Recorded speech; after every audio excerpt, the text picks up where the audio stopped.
माशाअल्लाह ला हौला वला कुव्वता इल्ला बिल्लाहिल अलील अज़ीम। हस्बुनल्लाह निअमल वकील निअमल मौला व निअमन नसीर। रब्बि इश्रह ली सदरी व यस्सिर ली अमरी वाहलुल उक़दता मिन लिसानी व यफ़क़हू क़ौली। अल्लाहुम्मा सल्लि अला सय्यदना व मौलाना मुहम्मदिन साहिबित ताज वल महराजे वल बुर्राके वल अलम दाफ़िल बलाए वल वबाए व कहते मरज़िल वल अलम। इस्मुहु मक्तूबुन मरफ़ूउन मनकूशुन फ़िल लौहे वल कलम। सय्यदन अरब वल अजम जिस्मुहु मुक़द्दसुन मुअत्तरुन मुताहरुन मुनव्वरुन फ़िल बैति वल हरम। शम्सुज़्ज़ोहा बदरुद्दुजा सिदलुल औला नूरुल हुदा मिस्बाहुज़्ज़ुलम शफ़ीउल उमम। साहिबे जूदे वल करम वल्लाहु आसिमुहु जिब्रीलो खादिमुहु वल बुर्राको मरकबहु वल महराजो सफ़रहु सिदरतुल मुंतहा मुकामहु काबा कौसैन। मतलूबहु वल मतलूब मक़सूदहु वल मक़सूद मौजूदहु सय्यदुल मुरसलीन ख़ातमुन नबीयीन रहमतुल लिल आलमीन। मौलाना व मौला सकलैन जद्दिल हसन वल हुसैन अबिल क़ासिम मुहम्मद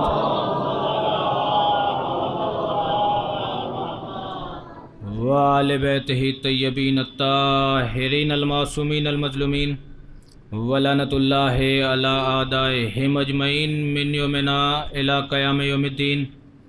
अम्मा बाद फ़क़त क़ालल्लाहु तबारका व तआला फ़ी किताबिहिल करीम व हुवा अस्दक़ुस सादिक़ीन व क़ौलुहुल हक़।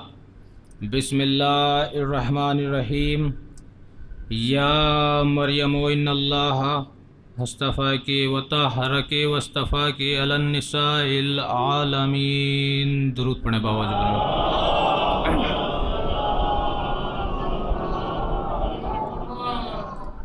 बरादर अज़ीज़ मोअज़्ज़िज़ सामीन इकराम और अज़ादारान मज़लूम करबला, देखिए जिस आये करीमा को उन्वान गुफ्तगू करार दिया गया, ये कुरान मजीद के सूरह आले इमरान की 32वीं आयत। इस आयत में खालिक कायनात मालिक अर्ज़ व समा इरशाद फरमाता है कि या मरियमो इन्नल्लाहा हस्तफ़ा के व ताहरा के वस्तफ़ा के अलन निसाइल आलमीन। देखिए इब्तदाई मजलिस में 2-4 कलमात तमहीद के मैं आप हज़रात के अज़हान आलिया की तरह मुंतकिल करने लगा हूँ कि लाख एहसान है परवरदिगार आलम का कि जिसके खुसूसी नज़र करम से हमें ज़िंदगी में एक मरतबा फिर मदरसा हुसैन इब्न अली में अफ़ाम व तफ़हीम करने का मौका नसीब हुआ। और ये हुजूर उस मदरसे के दरवाज़े खुले हैं कि जिसकी सनद पा जाने वाले को शफ़ाअत नसीब होती है। ये उस मदरसे के दरवाज़े खुले हैं कि जिसकी सनद पा जाने वाले को शफ़ाअत नसीब होती है। और मोहम्मद व आले मोहम्मद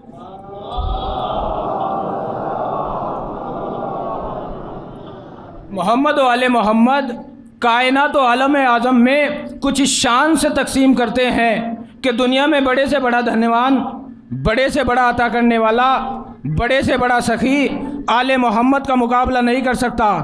क्यों? इसलिए कि कायनात में तकसीम होने वाली चीज़ें 2 हैं, या तो इल्म तकसीम होता है या लंगर तकसीम होता है। इल्म तकसीम करने वाला पहले जहालत का इकरार लेता है, उसके बाद इल्म तकसीम करता है। रोटी बांटने वाला पहले गुर्बत का इकरार लेता है, उसके बाद रोटी तकसीम करता है। यानी जहालत का इकरार लिए बगैर कोई इल्म बांटने पे तैयार नहीं। शफीक से शफीक उस्ताद जब क्लास रूम में दाखिल होता है तो एक जुमला कहता है कि मैं तुम्हें आज ये पढ़ाऊँगा, इसका मतलब ये है कि तुम जाहिल हो, मैं तुम्हें पढ़ाऊँगा। रोटी बांटने वाला पहले गुर्बत का इकरार लेता है कि कल गरीबों में खाना तकसीम किया जाएगा, जिसको ज़रूरत है वो आकर ले जाए। यानी जहालत का इकरार लिए बगैर कोई इल्म बांटने पे तैयार नहीं, गुर्बत का इकरार लिए बगैर कोई रोटी बांटने पे तैयार नहीं। लेकिन ये फैज़ है मदरसा हुसैन इब्न अली का कि हुसैन इब्न अली ने दोनों चीज़ें बांटी लेकिन इज्जत के साथ बांटी। जुमला नज़ाय कर देना, दोनों चीज़ें बांटी लेकिन इज्जत के साथ बांटी। जब हुसैन इब्न अली ने इल्म बांटा तो बड़े से बड़ा खतीब ही क्यों ना हो, बड़े से बड़ा आलिम ही क्यों ना हो, जब इस मिंबर रसूल की बुलंदी पे आएगा तो एक जुमला कहेगा, मैं तो अपना सबक सुना रहा हूँ, ये तो आपके और आपके बच्चों को याद है। और जब हुसैन इब्न अली ने लंगर बांटा तो कसम खुदा की करोड़पति भी झोली फैला के खड़ा है, फटी कमीज वाला भी है ना परवेज भाई। जब हुसैन इब्न अली ने लंगर बांटा तो कसम खुदा की करोड़पति भी झोली फैला के खड़ा है, फटी कमीज वाला भी झोली फैला के खड़ा है। ना करोड़पति को हाथ फैलाने में शर्मिंदगी है, ना गरीब को हाथ फैलाने में शर्मिंदगी है। तो ये फैज़ है मदरसा हुसैन इब्न अली का। तो देखिए, अगर आप बेदार बैठे हुए हैं तो झूठ के समंदर में थपेड़े खाती हुई इंसानियत सच्चाई के जिस जजीरे पे आके सुकून महसूस करती है उसे मजलिस हुसैन कहा जाता है। इस नफ्स नफ्सी के दौर में, इस अफरा तफरी के आलम में सिसकती, बिलकती, तड़पती हुई इंसानियत जिसके घर आके पुरसकून हो जाती है वो घर हुसैन इब्न अली का है। और सारी रात का तड़पता हुआ मरीज जिस फर्श पर बैठकर अपनी सांसों को पुरसकून महसूस करे उस शफा खाने को मजलिस हुसैन कहा जाता है। और मजलिस हुसैन का फ़ायदा बताने लगा हूँ कि मजलिस हुसैन का सबसे बड़ा फ़ायदा क्या है। मजलिस हुसैन का सबसे बड़ा फ़ायदा ये है कि इबलीस नमाजी की नमाज गुमराह कर सकता है, ज़िक्र शब्बीर में नहीं आ सकता। थोड़ा थोड़ा बेदार रहें, ये तसव्वुरात को मुंतशिर नहीं कर सकता, ये जहन को मुंतशिर नहीं कर सकता। मजलिस हुसैन का मौजज़ा बताने लगा हूँ कि मजलिस हुसैन का मौजज़ा क्या है। मजलिस हुसैन का सबसे बड़ा मौजज़ा ये है कि मजलिस हुसैन में बैठकर इंसान दुनिया की परेशानी में परेशान हो ही नहीं सकता। मजलिस हुसैन में बैठकर इंसान जन्नत का लालच नहीं कर सकता, इसलिए कि आपके पास दुनिया के ओहदे थे, दुनिया के मनसब थे, तो इस जिक्र से बाहर थे, इस दरबार से बाहर थे। जब इस फर्श पर आकर बैठ गए तो अब कोई दुनिया का ओहदा नहीं, कोई दुनिया का मनसब नहीं। आप ज़मींदार थे, प्रोफेसर थे, इंजीनियर थे, डॉक्टर थे, खतीब थे, तो इस जिक्र से बाहर थे, इस दरबार से बाहर थे। लेकिन जैसे इस दरबार में आकर बैठ गए तो अब कोई दुनिया का ओहदा नहीं, कोई दुनिया का मनसब नहीं। क्यों? इसलिए कि ये कायनात पहला और आखिरी दर है कि यहाँ पर आकर पढ़े लिखे के साथ जुड़कर अनपढ़ बैठ जाता है, अमीर के पहलू में गरीब बैठ जाता है।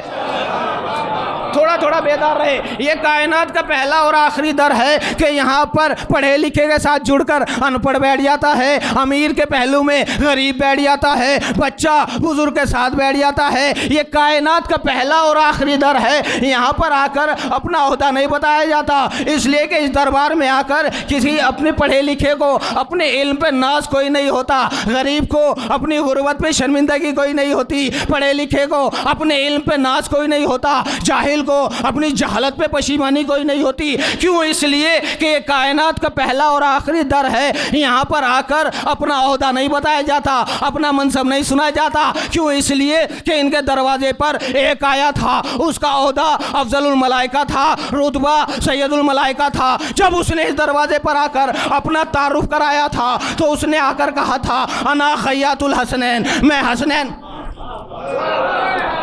नहीं तवज्जो बनाए। उसने इस दरवाजे पर आकर अपना तारुफ कराया था, उसने आकर कहा था, अना खैयातुल हसनैन, मैं हसनैन का दर्जी हूँ। अंदर खड़ी फिजा की आवाज़ आई थी, रिजवान, अरे मैं तेरे लहजे से वाकिफ हूँ, तू अपने को दर्जी क्यों कहता है? अपने को मलक बोल, अपने को फरिश्ता बोल, अपने को दरोगा बोल। रिजवान की आवाज़ आई, फिजा तुझे नहीं पता, इस दरवाजे पर आकर अपना ओहदा नहीं बताया जाता, बल्कि जो ये अता करे वो सुनाया जाता है।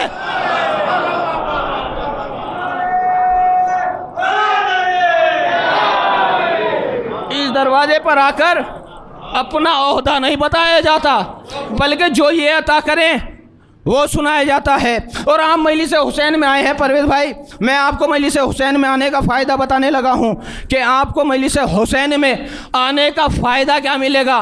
सूरह इब्राहिम पढ़ें, कुरान कहता है कि जब हज़रत इब्राहिम को आग में फेंका जा रहा था तो एक छोटा सा परिंदा अपने मुंह में पानी का कतरा लेकर उस आग के ऊपर जा रहा था। बड़ी तवज्जो, एक छोटा सा परिंदा अपने मुंह में पानी का कतरा लेकर उस आग के ऊपर जा रहा था। बाकी परिंदों ने रास्ता रोककर पूछा था कहाँ जाने का इरादा है। उस परिंदे ने जवाब दिया वो जो सामने आग लगी है उसे बुझाने जा रहा, वो जो सामने आग लगी है उसे बुझाने जा रहा हूँ। परिंदे कहते हैं मीलों में लगी आग है, सालों की जमा की हुई लकड़ियाँ हैं, क्या तेरे कतरे से बुझेगी। उस परिंदे ने जवाब दिया पता मुझे भी है बुझनी कोई नहीं, लेकिन जाना मुझे आग के ऊपर ही है, जाना मुझे आग के ऊपर ही है। परिंदे कहते हैं कतरे से बुझेगी नहीं, तू आग के ऊपर जाके करेगा क्या। उस परिंदे ने जवाब देकर हमारा अकीदा मजबूत कर दिया कि कम से कम इस कतरे को आग पे डालकर खुदा को गवाह बना लूंगा। मेरा ताल्लुक इब्राहिम से था, नमरूद से नहीं था।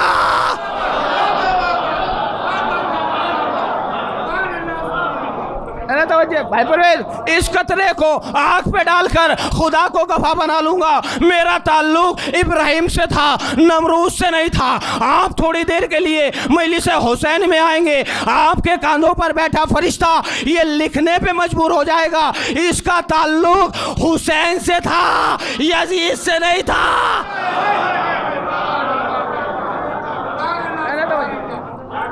इसका ताल्लुक हुसैन से था, यजीद से नहीं था। और देखिए जिक्र हर मजहब में जायज़ है, कोई भी मजहब जिक्र का मुनकिर नहीं है।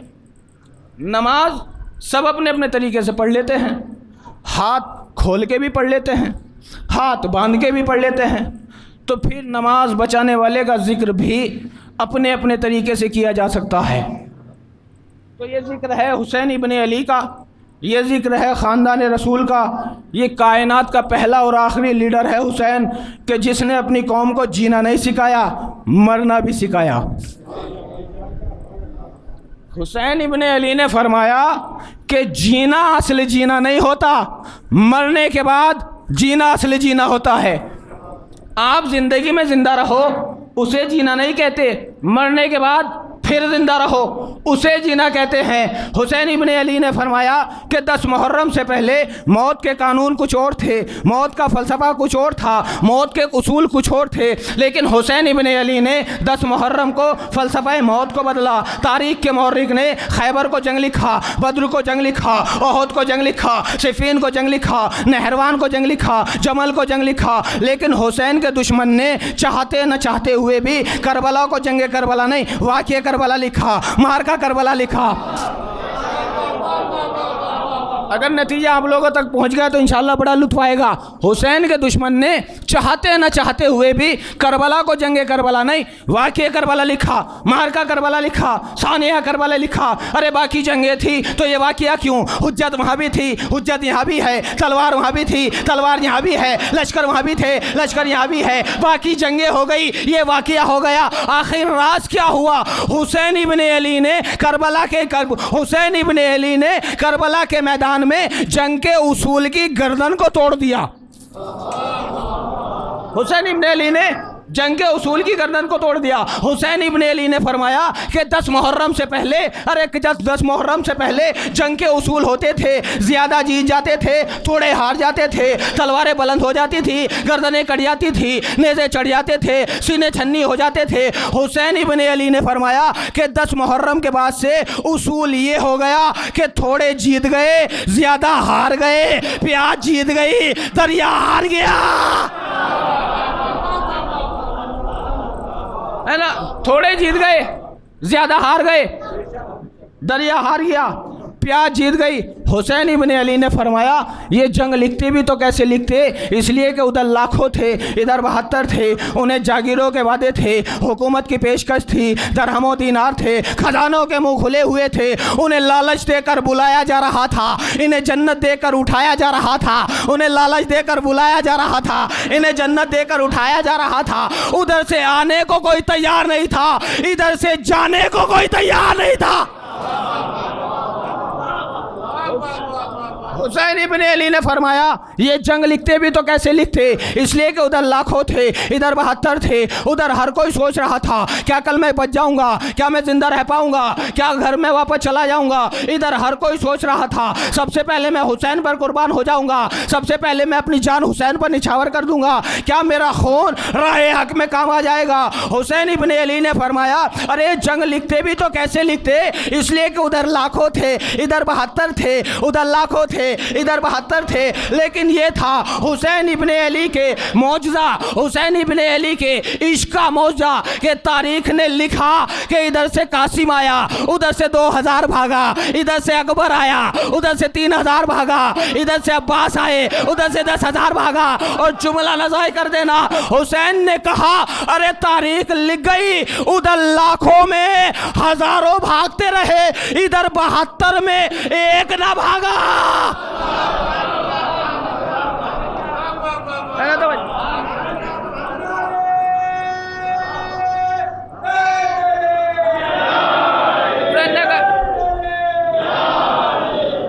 इधर 72 में एक ना भागा। तो ये वाहिद जंग थी हुजूर जो बुझे चिराग पे की गई थी। तो हजरात गिरामी कद्र, देखिए एक मरतबा मौलाए कायनात अली बिन अबी तालिब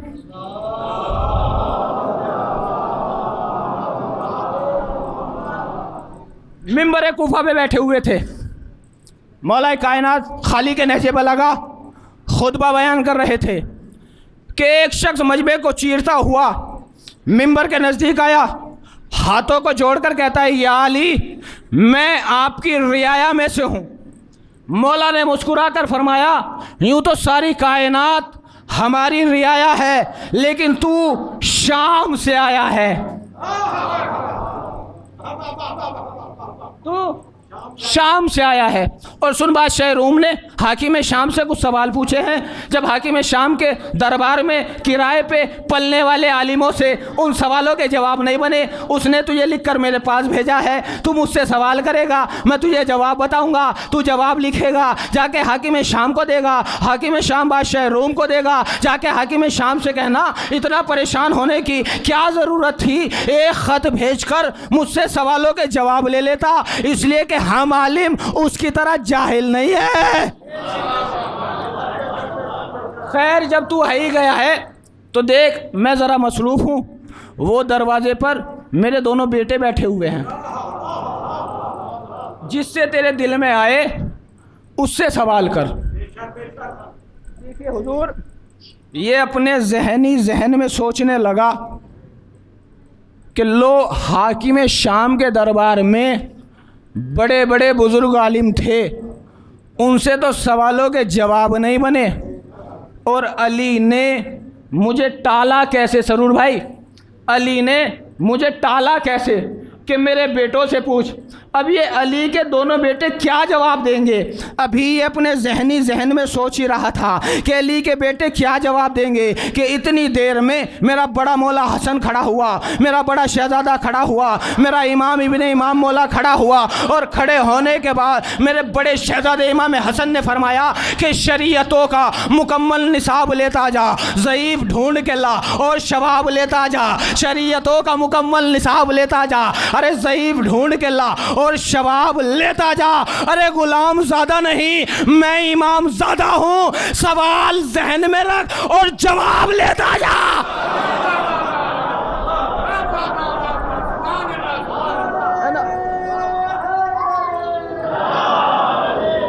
सवाल जहन में रख, जवाब लेता जा। अब इसके जिस्म में लर्ज़ा तारी हुआ, ज़बान में लुकनत तारी हुई, चेहरे का रंग तब्दील हुआ, हाथों को जोड़कर कहता है फर्जंदे रसूल आप जवाब बता देंगे। इमाम का जुमला बताने लगा हूँ फर्जंद रसूल आप जवाब बता देंगे। एक मर्तबा इमाम के चेहरे पे मुस्कुराहट आई, मुस्कुराकर फर्जंद रसूल ने फरमाया, अगर तू कहे तो सवाल भी मैं बता दूं। तू कहे तो सवाल भी मैं बता दूं। ऐ फर्जंद रसूल आप सवाल भी बता देंगे? इमाम ने कहा, सुन, पहला सवाल जो बादशाह रूम ने हाकिम शाम से किया वो ये है कि मगरिब और मशरिक में कितना फासला है। इमाम ने फरमाया, लिख, मगरिब और मशरिक में इतना फासला है कि सूरज एक दिन में तय कर लेता है। दूसरा सवाल जो बादशाह रूम ने हाकिम शाम से किया वो ये है, हक और बातिल के दरमियान कितना फासला है। इमाम ने फरमाया, लिख, हक और बातिल के दरमियान में इतना फासला है, हक और बातिल के दरमियान में 4 उंगलियों का फासला है। जो आँख से देखा वो हक होता है, जो कान से सुना वो बातिल होता है। आप देख के जुमला न ज़ाय कर देना, इंशाअल्लाह बड़ा लुत्फ़ आएगा। तीसरा सवाल जो बादशाह रूम ने हाकिम शाम से किया वो ये है कि ज़मीन और आसमान के दरमियान कितना फासला है। इमाम ने फरमाया, लिख, जमीन और आसमान के दरमियान में इतना फासला है कि मोमिन की निगाह चली जाती है, मजलूम की आह चली जाती है।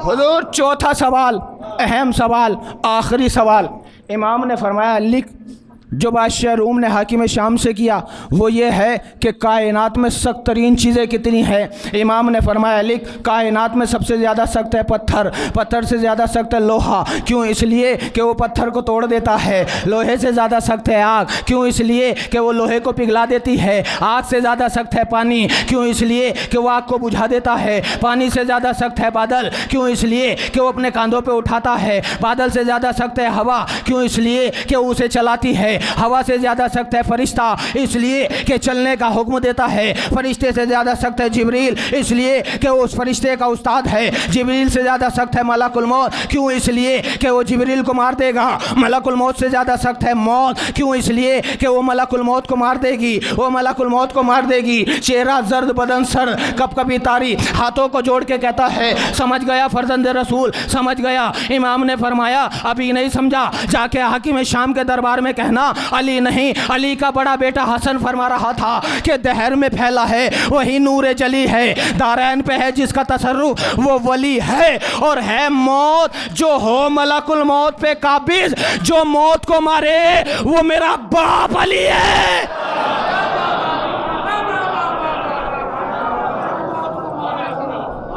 है ना? एक दरूद पढ़े बाबा से बुलंद।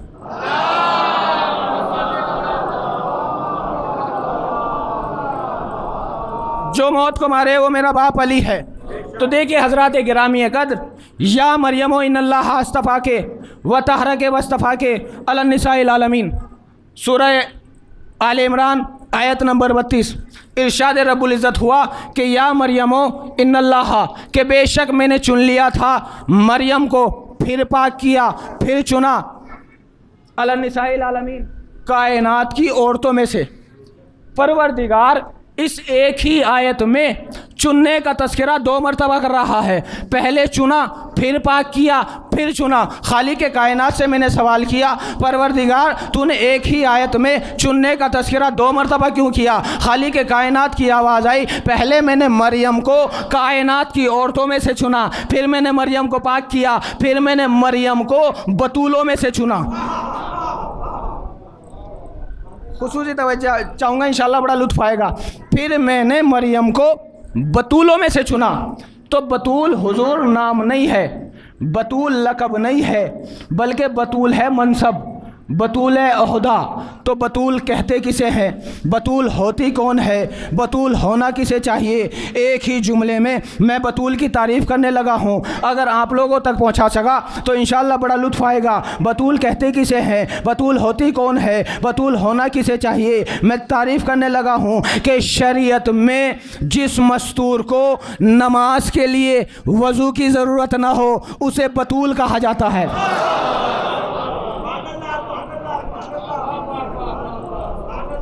इससे कीमती तारीफ़ नहीं हो सकती। शरीयत में जिस मस्तूर को नमाज के लिए वज़ू की ज़रूरत ना हो उसे बतूल कहा जाता है। और अहले सुन्नत वल जमात की किताब, मोतबर तरीन किताब का नाम सही बुखारी, उसके अंदर एक बाब है, बाब का नाम है बाब मनाकिब फ़ातिमा ज़हरा। उसके अंदर आपको ये हदीस मिल जाएगी कि मदीने की औरतों में बहस छिड़ गई, इकट्ठा होकर नबी की ज़ौजा के पास आई और आकर कहती है कि तू भी इसी घर में रहती है, ज़हरा भी इसी घर में रहती है, हमें बता कि ज़हरा कितनी पाक है, हमें बता कि ज़हरा कितनी पाक है। नबी की ज़ौजा कहती है मैं तुम्हें बताऊं कि बीबी ज़हरा कितनी पाक है कि जिसने ज़ोहर पढ़कर हसन जैसा इमाम इस कायनात को दिया और असर के लिए फिर मुसल्ले पे आ गई, उसे ज़हरा कहते हैं।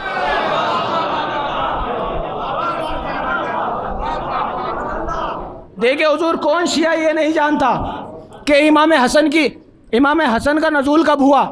15 रमज़ान को हुआ, ज़ोहर के वक्त हुआ, न रोज़ा टूटा न नमाज कदा हुई।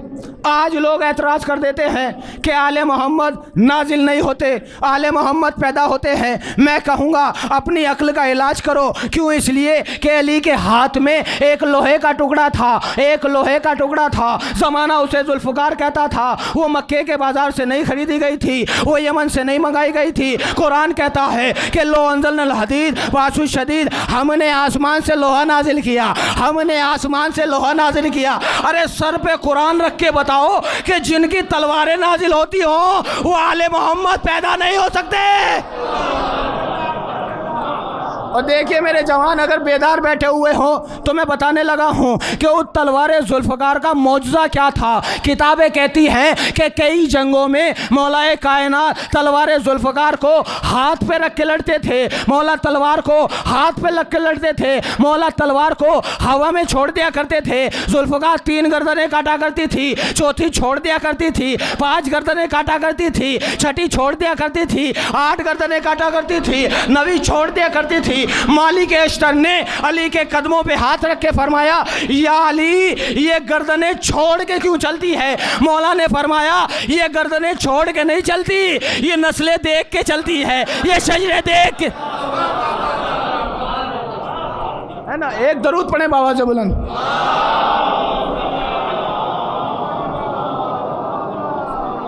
ये गर्दनें छोड़ के नहीं चलती, ये नस्लें देख के चलती है, ये शजरे देख के चलती है। तो मरियम बतूल, लेकिन बतूल सुगरा, बीबी ज़हरा बतूल लेकिन बतूल कुबरा। मरियम छोटी बतूल, बीबी ज़हरा बड़ी बतूल। मरियम का एक बेटा मासूम, बीबी के 11 बेटे मासूम। अगर आपने थोड़ी सी तवज्जो कर ली तो इंशाल्लाह बड़ा लुत्फ़ आएगा। मरियम का एक बेटा मासूम, बीबी के 11 बेटे मासूम। और दुनिया को पता चल जाएगा कि जब मरियम का बेटा भी आएगा, बीबी ज़हरा का बेटा भी आएगा, और बीबी ज़हरा का बेटा कहेगा तकद्दम हो या मरियम, मरियम के बेटे आगे बढ़ और नमाज़ पढ़ा। ईसा हाथों को जोड़कर कहेंगे मेरी क्या ज़रूरत है मैं ज़हरा के बेटे को नमाज़ पढ़ाऊँ, मेरी क्या ज़रूरत है कि मैं ज़हरा के बेटे को नमाज़ पढ़ाऊँ। जुमला बड़ा कीमती देने लगा हूँ, मेरी क्या ज़रूरत है कि मैं ज़हरा के बेटे को नमाज़ पढ़ाऊँ। मेरा बारवा आगे खड़ा होगा, ईसा पीछे खड़े होंगे, और ईसा मेरे 12वें के कदमों में अपना सर रखकर दुनिया को बताएंगे ओ जाहिलो अकीदा दुरुस्त करो। क्यों? इसलिए कि जिसका 12वां ईसा के पीछे नहीं पड़ता उसके बाप अली किसी बुत परस्त के पीछे नहीं पड़ सकता। है ना? एक दरूद पढ़े बाबा से बोलो। उसका बाप अली किसी बुत परस्त के पीछे नहीं पड़ सकता। तो मरियम बतूल लेकिन बतूल सुगरा, बीबी ज़हरा बतूल लेकिन बतूल कुबरा। मरियम का एक बेटा मासूम, बीबी के 11 बेटे मासूम। अब मैं जुमला देने लगा हूँ कि मरियम वो कि जो जन्नत के खाने का इंतज़ार करती थी। अपनी तकरीर का सबसे कीमती जुमला देने लगा हूँ। मरियम वो कि जो जन्नत के खाने का इंतज़ार करती थी। मैं जुमला बदलने लगा हूँ मेरे जवानों, जो जन्नत के खाने का इंतज़ार करे उसे मरियम कहते हैं, और जिसके हाथों की पकी रोटी का जन्नत इंतज़ार करे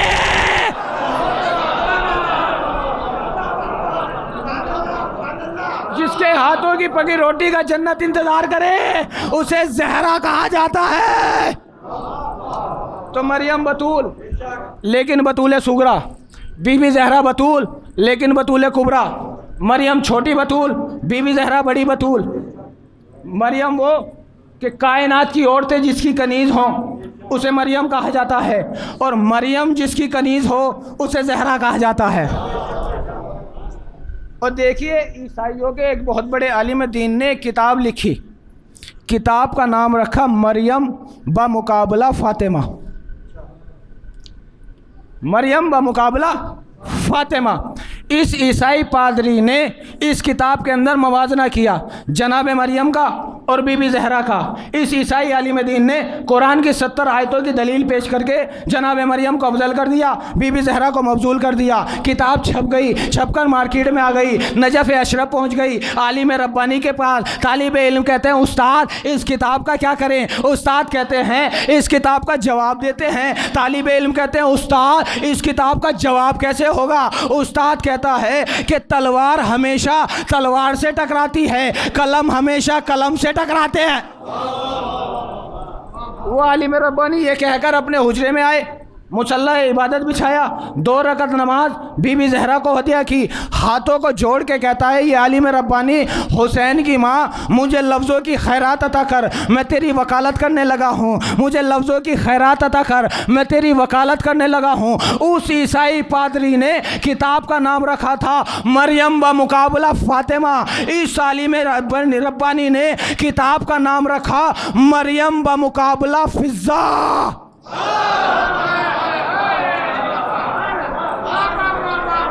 अब भी अगर आप नहीं समझे, उस ईसाई पादरी ने किताब का नाम रखा मरियम ब मुकाबला फातिमा।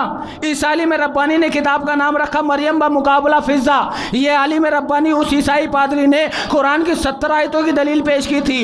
इस आलिम रब्बानी ने कुरान की 110 आयतों का इस्तदलाल पेश किया, और इस्तदलाल पेश करने के बाद ये आलिम रब्बानी कहता है ओ ईसाई पादरियों, अरे तुम्हें शर्म नहीं आती? मरियम वो थी कि जिसके लिए फरिश्ता खाना लेकर आता था। मरियम हाथों को जोड़कर कहती थी तेरा भी शुक्रिया, तौहीद का भी शुक्रिया, तेरा भी शुक्रिया, तौहीद का भी शुक्रिया। मरियम वो जो फरिश्ते का शुक्रिया अदा करे। ओ ईसाई पादरियों, अब भी शर्म नहीं आती? अरे 3 दिन जहरा पकाती रही, दरवाजे पे खड़ी फिज़ा बांटती रही, दरवाजे पे खड़ी फिज़ा बांटती रही। और जुमला सुनो जवानों, तीसरे दिन जब जिब्रील ने कहा ना फिज़ा मैं तेरा शुक्रिया अदा करने आया हूँ, फिज़ा कहती उठ जिब्रील, तू शुक्रिया क्यों अदा करता है? ये तो हमने वजहुल्लाह का सदका दिया, तू क्यों शुक्रिया अदा करता है? उठ, ये तो हमने वजहुल्लाह का सदका दिया। मरियम वो जो फरिश्ते का शुक्रिया अदा करती थी, जिब्रील का शुक्रिया अदा करती थी। फिज़ा कहती है उठ, ये तो हमने वजहुल्लाह का सदका दिया। एक मरतबा जिब्रील अर्श की तरफ चला, अर्श के पर्दे हटे, रहमान की आवाज़ आई रुक जा ज़हरा की कनीज़, ये फरिश्ते का शुक्रिया तेरा शायान शान नहीं, मैं अल्लाह खुद तेरा शुक्रिया। एक दरूद पढ़े बाबा से बुलंद। मैं अल्लाह खुद तेरा शुक्रिया अदा करता हूँ। तो मरियम बतूल लेकिन बतूल सुगरा, बीबी ज़हरा बतूल लेकिन बतूल कुबरा। उस ईसाई पादरी ने कुरान की 70 आयतों की दलील पेश की थी।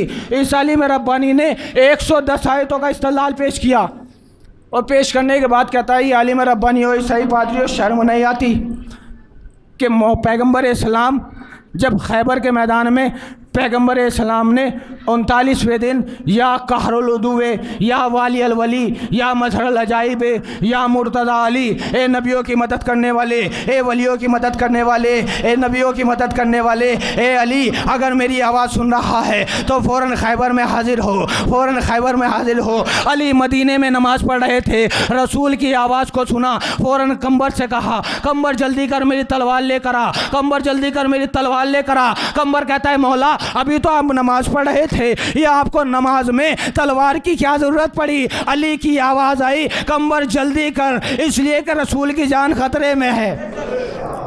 अब जुमला ना जाए कर देना। कंबर जल्दी कर, इसलिए कि रसूल की जान खतरे में है। एक मरतबा कंबर दौड़ा, दरे ज़हरा पर आया तो फिजा तलवार लिए खड़ी थी, फिजा तलवार लिए खड़ी थी, फिजा तलवार लिए खड़ी थी। कंबर कहता है फिजा मुझसे पहले आया कोई नहीं, मैंने तुझसे तलवार मांगी कोई नहीं, तुझे कैसे पता चला मैं तलवार लेने आया हूँ। फिजा की आवाज़ आई कंबर जल्दी कर, इसलिए कि रसूल की जान खतरे में है।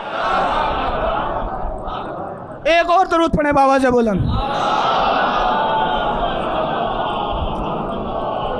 आखिरी बात करने लगा हूँ, इसलिए कि उस ईसाई पादरी ने कुरान की 70 आयतों की दलील पेश की थी, इस आलिम रब्बानी ने 110 आयतों की दलील पेश की, और ये कहता है आलिम रब्बानी ओ ईसाई पादरी शर्म नहीं आती। एक मरतबा कंबर दरे ज़हरा पर आया, आने के बाद दक्कुल बाप किया, अंदर से जनाब फिज़ा बाहर आई। आने के बाद जनाब कंबर पूछते हैं फिज़ा क्या मेरा मौला घर पे है? जनाब फिज़ा ने एक मरतबा आसमान की तरफ देखा, देखने के बाद फरमाया इस वक्त मेरा मौला आसमानों पर है। जैसे जनाब फिज़ा ने कहा आसमानों पर है, जनाब कंबर के चेहरे पे तबस्सुम आई, जनाब फिज़ा के चेहरे पे जलाल आया। कंबर कहता है फिज़ा मैं अली इब्न अबी तालिब की बात कर रहा हूँ। फिज़ा कहती है भाई कंबर मैं भी हसनैन के बाबा अली इब्न अबी तालिब की बात कर रही हूँ। ये मुस्कुरा कर कहता है अच्छा फिज़ा अगर अली आसमानों पर हैं तो अली आसमानों पे कर क्या रहे हैं? फिज़ा एक मरतबा जलाल के आलम में कहती है मेरा मौला अली आसमानों पर ज़िंदगी दे रहा है, मौत दे रहा है, हयात दे रहा है, रिज़्क बांट रहा है, फरिश्तों को नमाज पढ़ा रहा है, निज़ाम कायनात चला रहा है, ईसा से मुलाकात कर रहा है। एक मरतबा रहा ना गया कंबर से, अपने जहन में सोचता सोचता दरे ज़हरा से चला। क्या कहती है फिज़ा अली आसमानों पर है। एक मरतबा जैसे ही कंबर मदीने से बाहर निकला, सामने से अली कांधे पे बेलचा रखे हुए आ रहे थे, सामने अली कांधे पे बेलचा रखे हुए आ रहे थे। कंबर घबराया, अली को सलाम किया। मौला ने फरमाया कंबर क्या सोच रहा है? कंबर ने हाथों को जोड़कर कहा मौला कुछ नहीं। इमाम की आवाज़ आई कंबर अरे तुम खुद बताओगे क्या सोच रहे हो या मैं बताओ? कंबर हाथों को जोड़कर कहता है मौला मैं सोच ही रहा था कि मैं दरे ज़हरा पर गया था, मैंने आपको पूछा तो फिज़ा ने बताया कि अली आसमानों पर है। और क्या कहा फिज़ा ने? कहा मौला का इसलिए कि फिज़ा कहती है अली आसमानों पर है, नमाज पढ़ा रहे हैं, ज़िंदगी दे रहे हैं, मौत दे रहे हैं, हयात दे रहे हैं। एक मरतबा मौला ने फरमाया कंबर क्या तुझे शक है? लरस के रह गया कंबर, हाथों को जोड़ के कहता है मौला अगर मैं शक करूं तो मैं काफिर हो जाऊं, लेकिन मौला फिज़ा ने कहा था अली आसमानों पर है, लेकिन मौला आप तो सामने खड़े हैं, है ना। एक मरतबा मौला ने कंबर के चेहरे पे एजाज़ इमामत का हाथ फेरा, कंबर की आंखों के सामने से पर्दे हटे। अली की आवाज़ आई कंबर आसमान की तरफ देख। अब कंबर ने आसमान की तरफ देखना शुरू किया। पहले आसमान पे अली थे, दूसरे आसमान पे अली थे, तीसरे आसमान पे अली थे। कहीं नमाज पढ़ा रहे थे, कहीं रिस्क बांट रहे थे, कहीं ज़िंदगी दे रहे थे, कहीं मौत दे रहे थे, कहीं हयात बांट रहे थे। एक मरतबा अली ने हाथ फेरा, सामने अली खड़े थे। कंबर ने हाथों को जोड़कर कहा या अली मैं भी आपका नौकर हूँ, फिज़ा भी आपकी कनीज़ है, मैं भी आपका नौकर हूँ, फिज़ा भी आपकी कनीज़ है, लेकिन या अली फिज़ा के पास ऐसा कौन सा वजीफ़ा है कि फ़िज़ा ज़मीन पे बैठ के आसमानों की खबरें जानती है, फ़िज़ा ज़मीन पे बैठ के आसमानों की खबरें जानती है। आखिरी जुमला देने लगा हूँ और इसके बाद रब्ते मसाए। फ़िज़ा ऐसा कौन सा वजीफ़ा है फ़िज़ा के पास कि जो ज़मीन पे बैठ के वो आसमानों की खबरें जानती है? अली की आवाज़ आई कंबर आज के बाद फ़िज़ा से मुकाबला न करना। क्यों? इसलिए कि फ़िज़ा जिस घर में रहती है उस घर का दरवाज़ा अर्श पे खुलता है।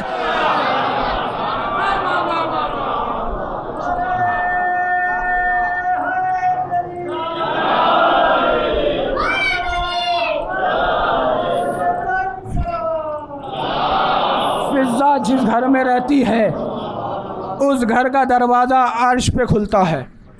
तो मरियम बतूल लेकिन बतूल सुगरा, बीबी ज़हरा बतूल लेकिन बतूल कुबरा। मरियम का एक बेटा मासूम, बीबी के 11 बेटे मासूम। लेकिन जिस बीबी ज़हरा सलामुल्लाह अलैहा के लिए खालिक कायनात ने ये कायनात को बनाया था, ये निज़ाम को सजाया था, उसी बीबी ज़हरा के ऊपर दुनिया वालों ने इतने जुल्म ढाए, इतने सितम ढाए कि बाद वफ़ात रसूल बीबी ज़हरा के ऊपर दरवाज़ा गिरा दिया गया। बीबी के ऊपर दरवाज़ा गिरा दिया गया। हाँ ज़्यादा सुनेंगे, कायनात मख्तल की किताबों के अंदर इससे बड़ा जुमला मैं नहीं मानता कि जब एक मर्तबा शहज़ादी फ़ातिमा ज़हरा सलामुल्लाह अलैहा के पास मौलाए कायनात आए, बीबी ज़हरा ने तड़प कर फरमाया, ए अबुल हसन, मैंने सुना है कि लोग तुम्हें सलाम नहीं करते। उस अली के बारे में बताने लगा हूँ कि जिसने खैबर को फ़तह किया, खंदक को फ़तह किया, बद्र को फ़तह किया, अहद को फ़तह किया, जिसका पूरे अरब के अंदर नाम ही काफ़ी था। जब रसूल की बेटी जनाब फ़ातिमा ज़हरा मौलाए कायनात से पूछती हैं, ए अबुल हसन, मैंने सुना है कि लोग तुम्हें सलाम नहीं करते, तो एक मर्तबा मौलाए कायनात ने सर को झुकाकर कहा, ए रसूल की बेटी, अब तो नौबत ये आ गई है कि अगर मैं किसी को सलाम करता हूँ तो वो जवाब नहीं देता। हाँ दादारो, 2-4 जुमले मैं गाजी अबुल फजल अब्बास के नाम के पढ़ने लगा हूँ। मेरा दिल चाहता है कि मैं उस 32 साला जवान के मसाए पढ़ूँ जो करबला के लिए मौलाए कायनात ने ख़ुद मांगा था, इसलिए कि गाजी अबुल फजल अब्बास को जब भी जलाल आता था तो इमाम हुसैन ये कहकर रोकते थे कि करबला दूर है, इसलिए कि गाजी अबुल फजल अब्बास को पहली मर्तबा मौलाए कायनात के जनाजे पे जलाल आया था। जब इब्ने मुलजिम ने ज़रबत मारी थी तो गाजी को जलाल आया था। इमाम हुसैन ने ये कहकर रोका था, भैया अभी करबला दूर है। दूसरी मर्तबा जब इमाम हसन के जनाजे पे तीर बरसे थे तो गाजी को जलाल आया था। इमाम ने ये कह के रोका, भैया अभी करबला दूर है। तीसरी मर्तबा वलीद के दरबार में गाजी को जलाल आया था। इमाम ने ये कहकर रोका था, भैया करबला दूर है। हाँ ज़ादारो सुनेंगे, अरे जब जनाब मुस्लिम की शहादत की खबर सुनी थी तो गाजी को जलाल आया था। इमाम ने ये कहकर रोका था, भैया करबला दूर है। अरे हुर ने इमाम के लजाम फ़रस पे हाथ डाला था, गाजी को जलाल आया था। इमाम ने ये कह के रोका, भैया अभी करबला दूर है। लेकिन जैसे ही इमाम हुसैन 2 मुहर्रम को अरे करबला में वारिद हुए, एक मर्तबा उमर साथ का सिपाही आकर कहता है, अब्बा ये खेमे दरिया से हटा ले। एक मर्तबा अरे गाजी को जलाल आया। अब मुझे बताए कि हुसैन क्या कह के रोके, क्या कहेंगे मेरे आका हुसैन? इसलिए कि हर मुकाम पे गाजी को ये कह के रोकते रहे कि करबला दूर है, करबला दूर है। लेकिन आज गाजी अबुल फजल अब्बास अरे करबला के मैदान में खड़े हुए हैं। एक मर्तबा गाजी को जलाल आया। इमाम हुसैन जनाब ज़ैनब के खेमे में आए। आने के बाद कहते हैं, ए बहन ज़ैनब, ए बहन ज़ैनब, अरे अब्बास को जलाल आ गया। ए बहन ज़ैनब, अब्बास को जलाल आ गया है। भाई तुम क्या चाहते हो? बहन अरे खेमे दरिया से हटा लिए जाएं, खेमे दरिया से हटा लिए जाएं। जनाब ज़ैनब ने अली अकबर को बुलाया और बुलाने के बाद कहा, ए बेटा अली अकबर, जाओ और जाकर चचा को बुलाओ। और बुलाने के बाद कहना, चचा के पास जाकर कहना, अगर आने में देरी की तो ज़ैनब खेमे से बाहर आ जाएगी। अगर आने में देरी की तो ज़ैनब खेमे से बाहर आ जाएगी। एक रिवायत सुन लीजिए गाजी अबुल फजल अब्बास की, एक रिवायत, इसलिए कि 10 मुहर्रम जब जनाब सकीना एक मर्तबा जनाब लबाबा के खेमे में आई और आने के बाद हाथों को जोड़कर बीबी खाली कूजा लेकर कहती हैं, चची चची मेरा असगर प्यासा है, चची थोड़ा पानी खेमे में है। जनाब लवाबा कहती है, बेटा सकीना खेमे में पानी तो नहीं है। एक मरतबा जनाब सकीना चली गई। थोड़ी देर के बाद फिर जनाब सकीना जनाब लवाबा के पास आई। आकर कहती है, चची अरे मेरा असगर मरने वाला है। ए चची मेरा असगर मरने वाला है। ए चची अरे थोड़ा सा अगर पानी मिल जाता। जनाब लवाबा कहती है, बेटा सकीना अरे खेमे में पानी तो नहीं। जनाब सकीना चली गई। थोड़ी देर के बाद फिर आई। आकर कहती है, चची ए चची आप चचा से कहिए ना कि वो पानी का इंतज़ाम करे, मेरा असगर प्यासा है, मेरा असगर मरने वाला है। अब सकीना अरे चली तो गई, लेकिन जनाब लवाबा कहती है, जनाब सकीना चली गई। अरे जनाब लवाबा ने जहाँ नमाज बिछा दी, नमाज पढ़ना शुरू की। और थोड़ी देर में जनाब सकीना फिर चली आई। जनाब लवाबा ने नमाज पढ़ने के बाद तस्बीह पढ़ते पढ़ते अरे जैसे ही आंखें घुमा के देखा तो क्या देखा, अरे सकीना एक पैर उठाती है, एक पैर रखती है, आसमान की तरफ मुंह करके कहती है, परवरदिगार अरे चची मेरी बात नहीं सुनती। चची मेरी बात नहीं सुनती। जनाब सकीना चली तो गई, लेकिन जैसे जनाब सकीना गई है ना, तो जनाब लवाबा ने जनाब फजलू को बुलाकर कहा, बेटा जाओ और जाकर अब्बास को अपने बाबा को बुला कर लाओ। गाजी अबुल फजल लब्बा जैसे खेमे में आए, क्या देखते हैं कि सामान सफ़र जनाब लवाबा ने बांध रखा है। और एक जुमला कहा, ए फजल के बाबा मुझे नजफ छोड़ा। ए फजल के बाबा मुझे नजफ छोड़ा। गाजी अबुल फजल अब्बास की आवाज़ आई, ए लवाबा क्या तू ज़ैनब से ज़्यादा थक गई, क्या तू रुकैया से ज़्यादा थक गई, क्या कुलसूम से ज़्यादा थक गई। एक मरतबा जनाब लवाबा कहती है, ए फजल के बाबा अरे न मैं ज़ैनब से ज़्यादा थकी न रवाब से ज़्यादा थकी, लेकिन जो मजबूरी मेरे साथ है वो न ज़ैनब के साथ है न रवाब के साथ है। लवाबा तेरे साथ क्या मजबूरी है। लवाबा कहती है, ए फजल के बाबा हम सादात के इस बयाबान जंगल में अरे 36 खेमे हैं और हर खेमे में सकीना एक मरतबा गई। मेरे खेमे में सकीना 36 मरतबा आई। हाँ ज़ादारो आखिरी जुमले सुन लीजिए। मेरे खेमे में सकीना 36 मरतबा आई है और आने का अंदाज ऐसा होता है, हाथ में खाली कूजा होता है, सर पे चादर नहीं होती। तड़प कर कहती है, चची अरे मेरा असगर मरने वाला है। आखिरी जुमला सुन लीजिए ज़ादारो। अभी ये बात कर ही रहे थे कि जनाब सकीना एक मरतबा आई, आकर कहती है, चचा ए चचा अरे मेरा असगर प्यासा है, मेरा असगर मरने वाला है। ए बेटा सकीना अरे तुम्हारे बाबा इजाज़त नहीं देते। ए चचा अगर मैं इजाज़त दिलाऊं तो क्या पानी लेकर आएंगे। अरे एक मरतबा अरे गाजी की आवाज़ आई, ए बेटा सकीना अरे कोशिश करूँगा। जनाब सकीना गाजी को लेकर इमाम के पास आई। एक मरतबा जनाब सकीना फरमाती है, ए बाबा अरे मेरे कुछ हक हैं, उन हक का वास्ता देती हूँ, चचा को इजाज़त दे दीजिए। एक मरतबा इमाम की आवाज़ आई, ए बेटा सकीना तुम्हारे क्या हक है। जनाब सकीना कहती है, बाबा पहला हक ये है कि मैं आपकी बेटी हूँ, दूसरा हक ये है कि मैं थोड़ी देर में अरे यतीम होने वाली। आखिरी जुमला सुन लीजिए, मैं थोड़ी देर में यतीम होने वाली हूँ।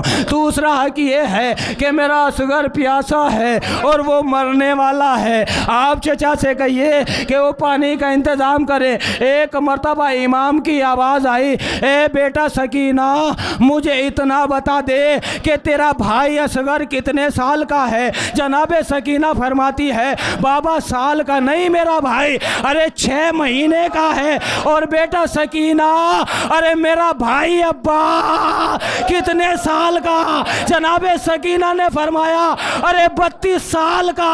इमाम की आवाज आई ए बेटा सकीना, अरे रहेगा तेरा भी नहीं, बचेगा मेरा भी नहीं। इन्ना लिल्लाहि व इन्ना इलैहि राजिऊन। रज़न बिक़ज़ाइही व तस्लीमन लिअम्रिही।